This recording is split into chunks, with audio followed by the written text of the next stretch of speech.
பற்றுக பற்றற்றான் பற்றினி அப்பற்றை பற்றுக பற்று விடற்கு. எதிலும் பற்றில்லாதவராக யார் இருக்கின்றாரோ அவரிடம் மட்டும் பற்று கொள்ள வேண்டும். துறவறத்தினர் தம் பற்றுகளை விட்டொழிப்பதற்கு அத்தகையோரிடம் கொள்ளும் பற்றுதான் துணை நிற்கும். ஆசை ஏதும் இல்லாதவனாகிய இறைவன் மீது ஆசை கொள்க. அவன் மீது ஆசை கொள்வது நம் ஆசைகளை விடுவதற்கே. உலக பற்றுகளை விடுத்து ஒருவன் வாழ விரும்பினால் அவன் பற்றேதும் இல்லாது இறைவன் தாள்களை பற்றி கொள்ள வேண்டும். இன்றைய புனித மத்தேயு நற்செய்தியில் செல்வரான இளைஞர் ஒருவர் இயேசுவிடம் வந்து, போதகரே, நிலை வாழ்வை பெற்றுக்கொள்வதற்கு நான் என்ன செய்ய வேண்டும் என்று கேட்டார். இயேசு மறுமொழியாக, நீ வாழ்வடைய விரும்பினால் கட்டளைகளை கடைபிடி.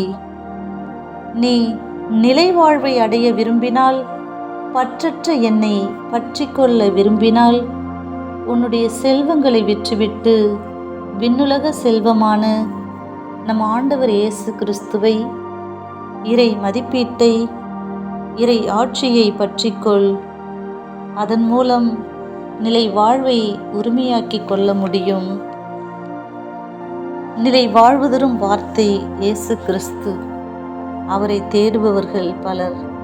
ஆனால் சிலரே இறை வார்த்தையை படிப்பவர்களாகவும், இறை வார்த்தையை தியானிப்பவர்களாகவும், இறை வார்த்தையின்படி வாழ்பவர்களாகவும், இறை அனுபவத்தில் தன்னை இணைத்து கொண்டு இம்மன்னகத்திலே நித்திய பேரின்பமான நிலை வாழ்வை அனுபவித்து விடுகின்றனர். எடுத்துக்காட்டாக புனித அன்னை தெரசா துன்புறுபவர்களின் முகத்தில் இயேசுவை கண்டதால் துன்பத்தை துடைக்கும் தாயானாள்.